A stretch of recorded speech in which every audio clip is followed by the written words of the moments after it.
오늘 고향 이야기로 한번 시작해 볼까 합니다. 우리가 다 고향이 있지요. 왜냐하면 우리가 다 모태로부터 태어난 사람이기 때문에 어머니께서 나를 낳으신 곳 고향이 없는 사람은 없습니다. 여러분은 고향이 어디입니까? 대답 다 있으시죠? 네. 세월이 많이 지난 지금 내가 태어나 자란 곳, 그리고 내 부모님이 나를 길러주시고 양육하신 그곳 생각하면 여러 가지 마음이 들겠지요. 세월이 많이 지난 지금 고향을 생각하면 어떻습니까? 그곳에 좋은 추억도 있겠고 여러 가지 기억하고 싶지 않은 것도 때로는 있을 수 있겠지만은 그래도 그곳을 생각하면은 고향에 대한 향수를 지울 길이 없는 것이 우리의 마음인 것 같습니다. 오늘 본문을 보니까 그런 사람이 보이죠. 시인이 예루살렘을 극히 바라보면서 아주 기뻐하고 사랑하는 것을 느낄 수가 있습니다. 이 시인은 아마도 예루살렘 성으로 향해서 가는 수많은 순례객 중에 한 사람일 것입니다. 수많은 사람들이 멀리서 보이는 예루살렘을 바라보면서 내지르는 탄성이 3절에 나와 있습니다. 하나님의 성이여 너를 가리켜 영광스럽다 말하는도다. 그러니까 이 시인은 시온이라는 이 하나님의 성의 영광을 알고 있습니다.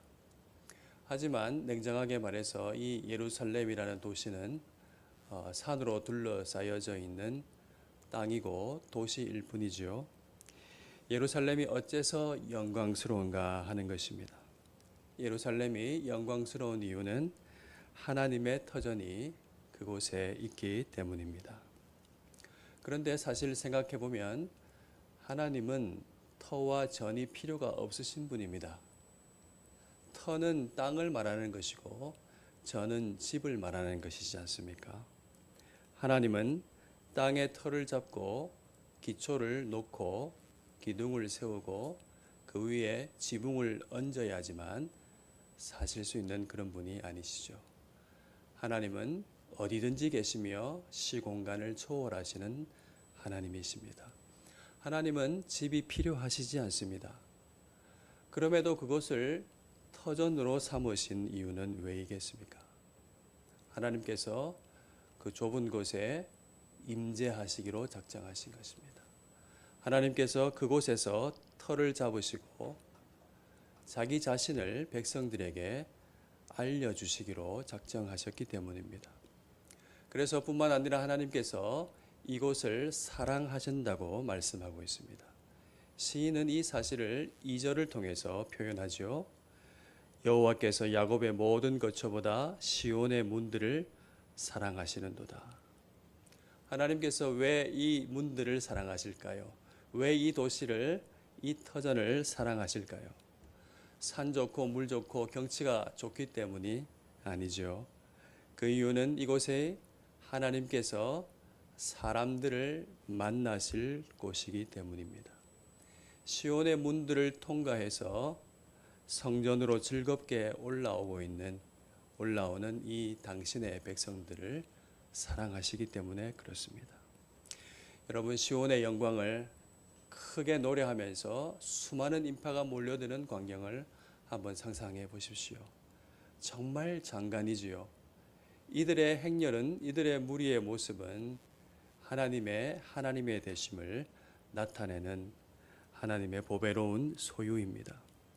그런데 오늘 본문을 잘 보니까 이 백성들, 성전에 오르는 이 신실한 사람들에게는 아주 큰 특징이 있는 것을 발견할 수가 있습니다. 이들이 놀라운 사실을 알고 있다는 것입니다. 그것이 바로 4절 말씀입니다. 나는 라합과 바벨론이 나를 아는 자 중에 있다 말하리라. 보라, 블레셋과 두로와 구스여 이것들도 거기서 났다 하리로다. 시인을 비롯한 많은 사람들이 어떤 사실을 알고 있습니까?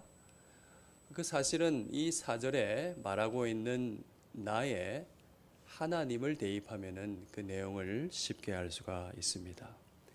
여기에 나오는 5나라는 이스라엘을 대적했던 대표적인 나라입니다. 하나님을 대적했던 나라들입니다. 교만한 백성들이죠. 이교도 백성들을 대표하는 나라들이라고 할 수가 있습니다. 라합은 신화적인 바다 괴물이었죠. 아주 난폭한 괴물, 이집트를 상징하는 것이었습니다. 이집트도 안다 하시는 것이죠. 이집트는 이스라엘을 수백 년 동안 노예로 삼았습니다. 바벨론은 잘 아시다시피 이스라엘을 침공했고 패망시킨 나라입니다. 두로는 교만한 나라의 대명사라고 할 수 있죠. 블레셋은 대대로 이스라엘 민족의 원수 같은 대적 국가였습니다. 구스는 저 남쪽 끝 멀다면 가장 멀다고 할 수 있는 이디오피아 사람들, 먼 이방 나라를 가리키는 것입니다. 그러니까 이 4절 말씀은 하나님께서 이 원수 같은 나라 대적자들 가장 거리가 먼 이 사람들조차도 나를 알게 될 것이고 그들도 바로 이곳 시온에서 태어났다라고 말씀하실 것이라는 것입니다. 여러분, 4절은 누구의 말인가요? 시인의 말이기도 합니다. 그러나 이 말의 주인공은 나 하나님이십니다. 시인은 하나님을 대신하여 말하는 선지자와 같습니다. 시인은 하나님의 생각과 뜻을 정확하게 알고 있습니다. 하나님의 비전을 알아서 노래로 부르고 있습니다. 이 비전을 아는 이 시인은 다시 5절에서 시온을 두고 말을 합니다. 5절을 보시죠. 시온에 대하여 말하기를 이 사람 저 사람이 거기서 났다고 말하리니 지존자가 친히 시온을 세우리라 하는도다.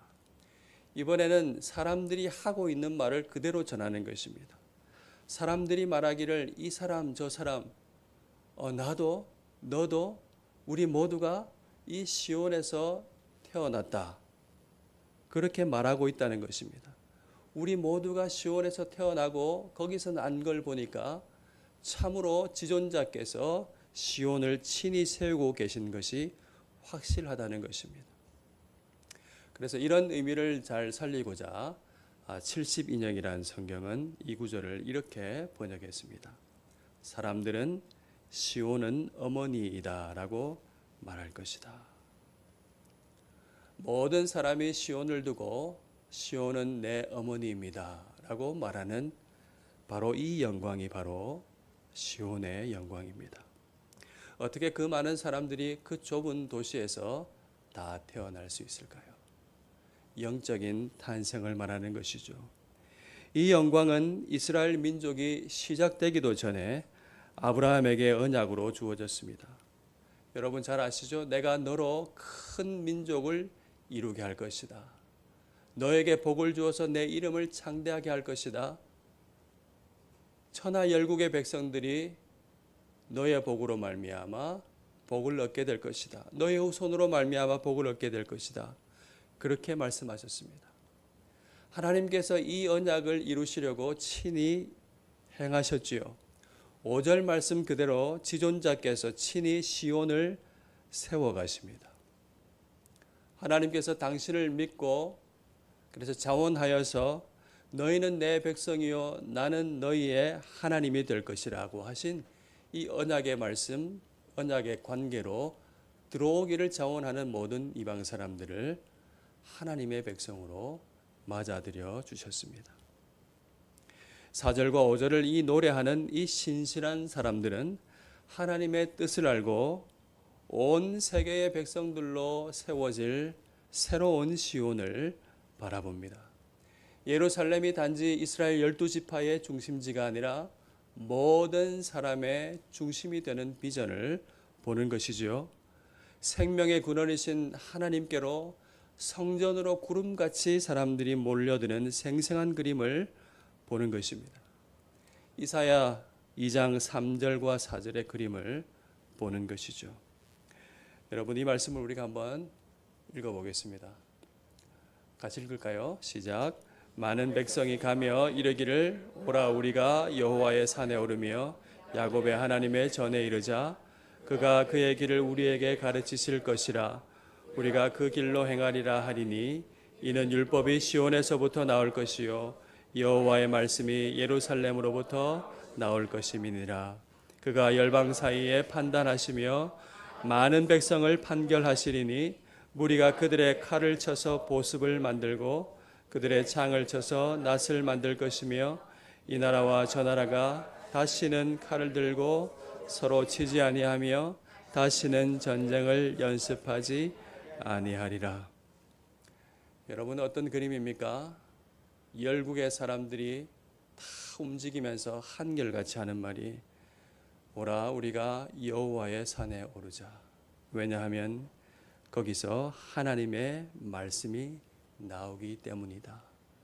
그 말씀을 듣고 우리가 그 길로 참으로 살 길로 행하자. 그렇게 말하고 있습니다.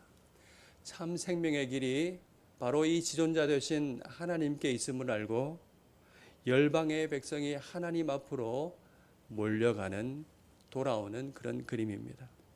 그래서 어떻게 됩니까? 하나님의 말씀을 듣고 하나님의 다스림을 받는 사람들이 그 하나님의 자비롭고 공의로운 다스림을 받는 사람들이 그 말씀으로 말미암아 그들이 무기를 쳐서 농기구를 만들고 다시는 서로 치고 전쟁하지 않는 평화가 오게 될 것이라는 것을 실제로 기대합니다. 우리가 다 시온에서 태어났기 때문에 한 형제이기 때문에 싸우기를 그치고 평화를 누리는 것입니다. 여기서 우리의 질문이 한 가지 듭니다. 어떻게 이들이 이 놀라운 비전을 하나님의 생각을 하나님의 뜻을 알게 되었을까 하는 것입니다. 어떻게 알게 되었을까요? 답은 간단합니다. 하나님을 경외하면서 알게 되었을 것입니다. 그들은 하나님을 예배하면서 하나님의 뜻을 깨닫고 자신을 알게 되었을 것입니다. 자신이 하나님의 소유된 백성이요 제사장 나라로서 이방의 빛이 되어야 한다는 사실을 깨달았습니다. 성전에서 흘러나오는 이 생명의 말씀을 들음으로 하나님께서 왜 자신들을 선택하셨는지를 알게 되었을 것입니다. 그것은 자신들이 결코 잘나서가 아닙니다. 그들의 하나님의 백성이 된 것은 오직 하나님의 은혜입니다. 신실한 하나님의 백성은 하나님을 예배하면서 다른 어떤 것이 아니라 은혜를 깨닫습니다. 여러분, 하나님의 말씀을 들으면 무엇을 깨달을까요? 은혜를 깨닫습니다. 은혜를 우리가 입었다는 사실을 깨닫습니다. 이들이 그 역사적 배경 가운데서 깨달았을 것은 바로 이것이죠. 하나님입니다. 하나님이 우리에게 한량없는 은혜를 주시고 우리를 선택하시고 거룩한 성민으로 삼으셨으나 끊임없이 하나님을 배반하고 등졌던 우리들을 하나님께서 결코 포기하지 아니하시고 지금까지 돌이키시고 인도하신 하나님, 나는 너희의 하나님이요 너희는 나의 백성이라고 하신 이 언약의 말씀을 끝까지 지키시기 위하여 그들의 패역에도 불구하고 끝까지 함께 하시고 놓지 아니하시는 신실한 하나님을 깨달았을 것입니다. 하나님을 예배하면서 하나님의 언약의 말씀을 들으면서 하나님을 알고 하나님의 생각을 알고 그리고 나 자신을 알고 그 가운데서 이방 나라들을 보게 된 것입니다. 하나님의 은혜를 알면서 나의 자격 없음을 알면서 깨닫습니다. 그 하나님이시라면은 그들도 똑같은 하나님의 사랑의 대상임을 인식하게 되는 것입니다. 여러분, 우리가 바로 이 정확한 이 연장선 위에 있습니다. 우리가 한량없는 하나님의 은혜를 받았습니다. 우리가 거듭났습니다. 베드로전서 1장 23절 말씀이죠. 너희가 거듭난 것은 썩어질 씨로 된 것이 아니요 썩지 아니할 씨로 된 것이니 살아있고 항상 있는 하나님의 말씀으로 되었느니라. 여러분, 우리가 어떻게 거듭나게 되었습니까? 하나님께서 그렇게 사랑하셨던 시온의 문들 바깥에 십자가를 세우시고 자기 아들을 매다셨습니다. 우리에게 생명의 길을 보여주셨습니다. 예수님은 하나님의 말씀이 육신이 되어 우리 가운데 사람 가운데 오셨고 정확히 예루살렘 성문 밖에서 쫓겨나 달리셨습니다. 하나님께서 가장 사랑하셨던 그 영문 밖 우리가 성문을 통과하여 감히 하나님을 만날 수 없을 때 하나님께서 그 바깥에서 우리를 위하여 사랑하셨습니다. 십자가와 부활로 말씀으로 우리를 낳으셨습니다. 오직 은혜죠. 성경 말씀 보니까 이것은 믿음으로 말미암는 것이요 하나님의 은혜의 선물이라고 말씀하셨습니다. 그래서 자랑할 것이 없다고 하셨습니다. 우리가 먼저 구원받은 것은 바깥에 있는 저 사람들보다 뭔가 조금이라도 잘난 것이 있기나 더 깨끗한 것이 있기 때문에 그런 것이 아닙니다. 만약 그렇게 생각한다면 큰 착각입니다. 하나님을 예배하며 하나님과 교제한다면 그런 생각을 도저히 품을 수가 없습니다. 은혜의 복음을 깨달은 사람의 자기인식이 여기에 나와 있습니다. 에베소서 3장 7절에서 9절 말씀입니다. 제가 읽겠습니다. 이 복음을 위하여 그의 능력이 역사하시는 대로 내게 주신 하나님의 은혜의 선물을 따라 내가 일꾼이 되었노라. 모든 성도 중에 지극히 작은 자보다 더 작은 나에게 이 은혜를 주신 것은 측량할 수 없는 그리스도의 풍성함을 이방인에게 전하게 하시고 영원부터 만물을 창조하신 하나님 속에 감추어졌던 비밀의 경륜이 어떠한 것을 드러내게 하려 하심이라. 여러분 잘 보이시죠? 지극히 작은 자 중에 작은 자입니다. 우리는 하나님 앞에서 죄인 중에 괴수일 뿐입니다. 우리는 자격이 없습니다. 우리에게는 자랑이 있을 수가 없습니다. 오직 그런 우리에게 이 한량 없는 은혜를 주셨다는 사실을 감사하고 찬양해야 할 뿐입니다. 여러분, 하나님의 은혜를 아는 사람이 하나님의 뜻과 비전을 봅니다. 은혜를 은혜로 바로할 때 거기서 소명이 나옵니다. 우리에게 베풀어진 측량할 수 없는 그리스도의 풍성함을 알아야 다른 사람에게 전할 수 있지 않겠습니까?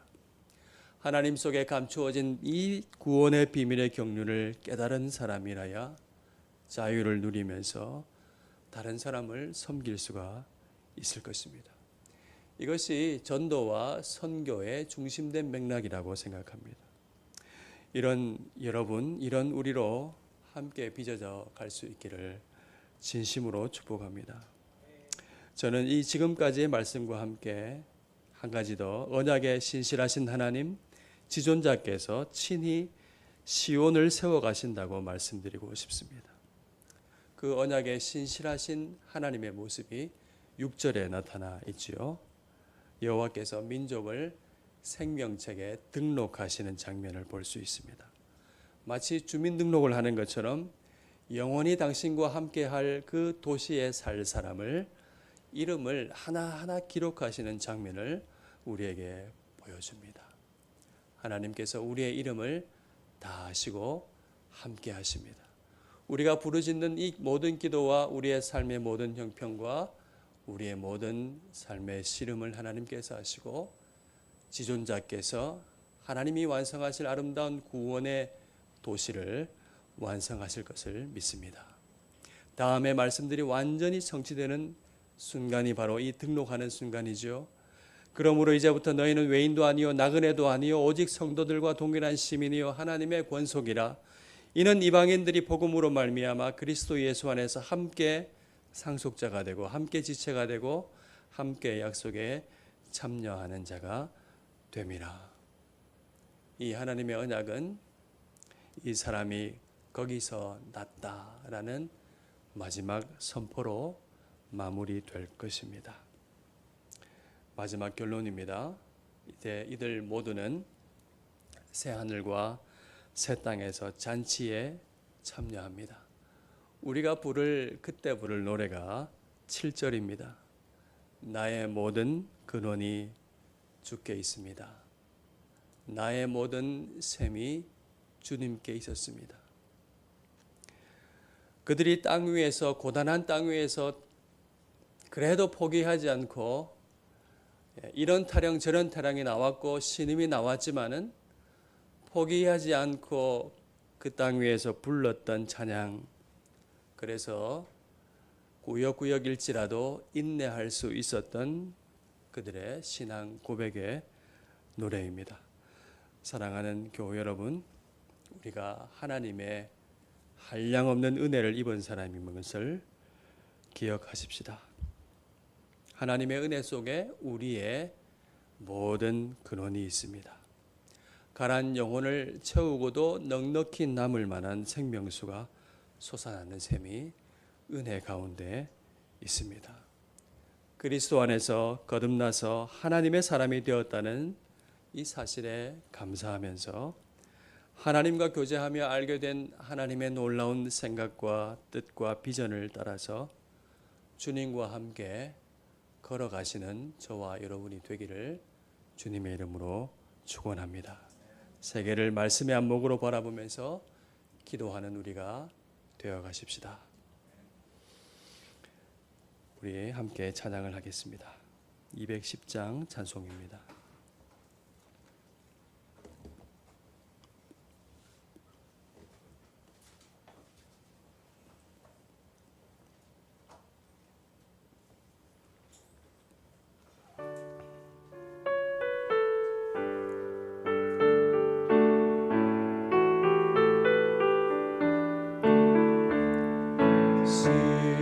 시온성과 같은 교회 그의 영광은 없다. 허락하신 말씀대로 주가 친히 세웠다. 반석 위에 세운 교회 흔들 자가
세상 헛된 모든 영광 받지마.